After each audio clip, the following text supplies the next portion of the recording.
चुनाव में धनंजय सिंह की क्या भूमिका होने वाली है? शरीर दे के क्वेश्चन पूछा कहा हमारे है बाबू सिंह कुशवाहा की जमानत जब्त हो जाएगी। जमानत जब्त होगी 4 जून को जब परिणाम आएगा, परिणाम घोषित होते ही सुनिए, परिणाम घोषित होते ही वो बांदा वापस जाएंगे, फिर दोबारा कभी जौनपुर वापस नहीं आएंगे। नहीं है टक्कर में, क्यों पड़े हो चक्कर में। समाजवादी पार्टी का जो समाजवादी पार्टी का कैंडिडेट आया है वो 52,000 करोड़ का घोटालेबाज है। कि बदलापुर में कौन सा काम बाकी है, बाकी काम बता दें। विधायक जी चैलेंज करते हैं कि जो काम ना हुआ हो उसको हमको बताएं, हम काम करके दिखाएंगे। ऐसा विकास पुरुष विधायक हम लोगों को मिला। पूरे पूर्वांचल में 1947 से लेके आज तक का रिकॉर्ड तोड़ दिया है रमेश मिश्रा ने विकास के नाम पे। आज तक चाहे जितने भी सांसद विधायक यहाँ रहे हैं वो सिर्फ अपना पेट भरे हैं और सारे गड्ढों को पाटने वाला सिर्फ एक विधायक है, रमेश मिश्रा विधायक। एक एक बच्चा जानता है, किसी कहने की, किसी बताने, किसी दिखाने की जरूरत नहीं है। बदलापुर एक्सप्रेस न्यूज में आपका स्वागत है। मैं हूं धर्मेंद्र शर्मा। इस वक्त हम मौजूद हैं जनपद जौनपुर के बदलापुर विधानसभा क्षेत्र के सिंघरा मऊ राजा हरपाल सिंह इंटर कॉलेज में, जहां पर उत्तर प्रदेश के उप मुख्यमंत्री ब्रजेश पाठक जी का आज यहां चुनावी जनसभा चल रही है। यहाँ पर हमारे साथ कुछ कार्यकर्ता तथा कुछ मतदाता भी मौजूद हैं। हम उनसे जानेंगे कि जौनपुर लोकसभा 73 चुनाव में क्या कुछ इस समय माहौल चल रहा है। लोकसभा 73 की बात तो ये जान लीजिए, लोकसभा 73 भी हम लोग जीतेंगे और लोकसभा 74 भी हम लोग जीतेंगे और इसको कोई रोक नहीं पाएगा, क्योंकि जो हमारा समाजवादी पार्टी का कैंडिडेट आया है वो 52,000 करोड़ का घोटालेबाज है। समाजवादी पार्टी से जुड़ा है। समाजवादी की पार्टी के लोग, समाजवादी पार्टी की जो मुखिया है वो अपनी बात करते हैं। मौजूदा सांसद श्याम सिंह यादव को टिकट दिया है, इसके बारे में क्या कहना है? देखिए, सच्चाई बता दें, हमारा जो 2019 में चुनाव हुआ था, हमारे चुनाव लोकसभा प्रत्याशी केपी सिंह लड़े थे। अगर ये सपा बसपा का गठबंधन न होता तो हम लोग 2019 भी जीतते। अब सवाल 2024 का है। 2024 हम लोग पूर्ण बहुमत से जीतेंगे, चूँकि उसमें मुसलमान भाई भी साथ एकदम आ गए हैं। यहाँ तमाम सभाएं हुई हैं और निश्चित रूप से जौनपुर में एक बड़ी जीत होने जा रही है भाजपा की, और पूरे जौनपुर में सबसे बड़ी जीत बदलापुर विधानसभा देने जा रही है।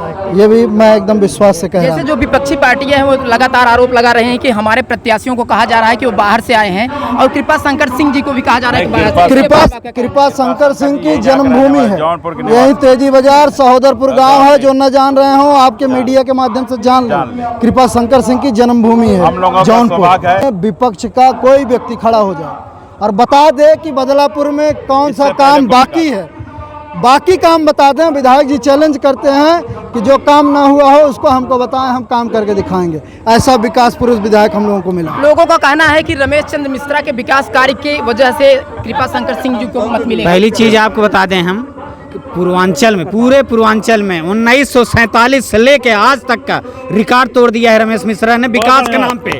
आज तक चाहे जितने भी सांसद विधायक यहाँ रहे हैं वो सिर्फ अपना पेट भरे हैं और सारे गड्ढों को पाटने वाला सिर्फ एक विधायक है, रमेश मिश्रा विधायक। एक एक बच्चा जानता है, किसी कहने की, किसी बताने, किसी दिखाने की जरूरत नहीं है। सब लोग अपनी सुविधा ले रहे हैं। धनंजय सिंह भारतीय पार्टी से चुनाव लड़ रहे थे और नामांकन के एक दिन पहले उनका टिकट रद्द किया गया, उसके बाद श्याम सिंह यादव को मिला। क्या इस लोकसभा चुनाव में धनंजय सिंह की क्या भूमिका होने वाली है? शरीर दे के क्वेश्चन पूछा कहा हमारे नहीं, उनकी दरअसल माननीय सांसद जी का एक व्यक्तिगत जनाधार है और उनका व्यक्तिगत जनाधार लगभग हर विधानसभा में 10-20 हज़ार वोटर उनके व्यक्तिगत हैं, उनके चाहने वाले हैं। निश्चित रूप से भारतीय जनता पार्टी के पक्ष में प्रभाव पड़ेगा और इससे भारतीय जनता पार्टी में एक अलग माहौल उत्पन्न हो गया है और निश्चित रूप से माननीय धनंजय सांसद जी के समर्थन से दे देने से और इसमें भाजपा को मजबूती तो मिली ही है। लेकिन हम यही एक चीज़ हमको थोड़ा सा खटक रहा है, अगर सांसद जी को समर्थन देना था, अगर उनको भाजपा का समर्थन देना था तो उनको बहुजन समाज पार्टी से उनकी पत्नी को टिकट नहीं लेना चाहिए था। यही काम जो उन्होंने नामांकन के एक दिन पहले या एक दिन बाद किए हैं, यही चीज़ उनको शुरू से ही करना चाहिए था। भारतीय जनता पार्टी के साथ रहना चाहिए था, क्योंकि बहुत से ऐसे कार्यकर्ता हैं जिन्होंने उस दिन बसपा का झंडा लेकर टहले, अब भाजपा का झंडा लेकर टहल रहे हैं। इससे उनकी राजनीति बहुत बड़ी राजनीति है, क्योंकि वो भाई राष्ट्रीय स्तर के नेता हैं, प्रदेश स्तर के नेता हैं जैसे कोई प्रत्याशी खुद अपने आप मत पा सकता है लेकिन किसी दूसरे को नहीं दिलवा सकता, क्या धनंजय सिंह भारतीय जनता पार्टी के लिए कुछ कर सकते हैं? देखिए, कुछ व्यक्तिगत दिलवा सकते हैं और जेब में रखा रुपया वोटर नहीं होता। ये कोई जैसे वोटर का मतलब कि जेब में रखा पैसा नहीं है कि किसी कहने से हम जाके दे देंगे।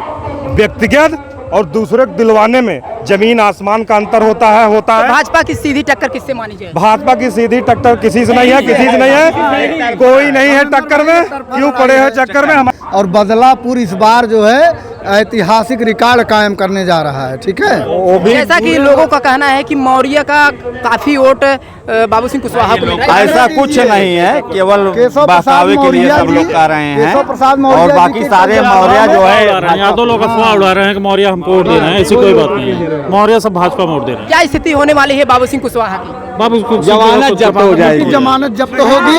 क्या है भाजपा इस बार 400 पार है, प्लस होगा 400 पार होगा। की गारंटी यही विकास को देख के पूरे आपको बताएं 400 को पार का नारा, विपक्ष इसी से हैरान है कि हम भाजपा को 400 पार नहीं होने देंगे। अरे भैया 274 पे बहुमत मिलेगा, 400 पार तो बहुत चीज है। हम अगर 300 पार भी होते हैं तब भी भारतीय जनता पार्टी की सरकार है। विपक्ष केवल भारतीय जनता पार्टी को 400 पार रोकने के लिए चुनाव लड़ रही है। मौजूदा सांसद के बारे में क्या कहना है, जो अपने यहाँ किसमें मौजूदा सांसद है जिनको बसपा ने टिकट दिया है? कोई भगोड़ा सांसद कभी दिखाई नहीं दिए। पूरे 5 साल वो गुलरी फूल हो गए और वो जो है इंटरनल बीजेपी का सपोर्ट भी कर रहे हैं। जनपद जौनपुर के वो सांसद रहे 5 साल। 80% जनता आज भी नहीं जानती है कि 2019 से लेकर के 24 तक जनपद जौनपुर का सांसद कौन रहा है। न विश्वास हो आपको, बदलापुर के किसी गांव में चले जाइए, उनको अपने साथ लेकर चले जाइए। अगर कोई बता दे कि वो हमारे सांसद हैं तो मैं मान लूंगा कि हाँ वो सांसद रहे। लोग ये भी भूल गए कि कोई सांसद भी होता है क्या प्रतिनिधि, उनके कार्यकाल की वजह से सांसद का डंस झेले हैं भैया। इसलिए कि भाजपा ने जो आवाज़ दिया है वो जात पूछ कर नहीं दिया, चाहे वो हिंदू हो, चाहे मुसलमान हो, चाहे एससी हो, सबको उन्होंने आवाज़ दिया है। राशन आज मिल रहा है, चाहे जो गरीब है सबको राशन मिल रहा है। 2000 किसान सम्मान निधि अगर 4 महीने पे मिल रहा है तो सबको मिल रहा है, चाहे जिसके पास 10 बिस्सा ज़मीन है, 5 बिस्सा ज़मीन है, 10 बीघे ज़मीन है, उसको भी मिल रहा है। और पार्टियाँ जो है जात पर चुनाव लड़ रही हैं, चाहे वो अखिलेश यादव हो, वो केवल एक खानदान की पूरे प्रदेश में उन्होंने 5 सांसद लड़ाए हैं, वो 5 अपने परिवार से लड़ाए हैं। और क्या पूरे प्रदेश में और कोई यादव नहीं था? केवल उनके घर का परिवार का यादव था। धर्मेंद्र यादव आजमगढ़ में चुनाव लड़ रहे हैं, वो सैफईस चले आए वहाँ लड़ने के लिए आजमगढ़ में और कोई यादव चुनाव लड़ने के लिए नहीं था। बहुत से सम्मानित नेता वहाँ भी थे, तो क्या उनको अपने परिवार के अलावा और कोई यादव नहीं दिखाई दे रहा है? क्षेत्र में काफी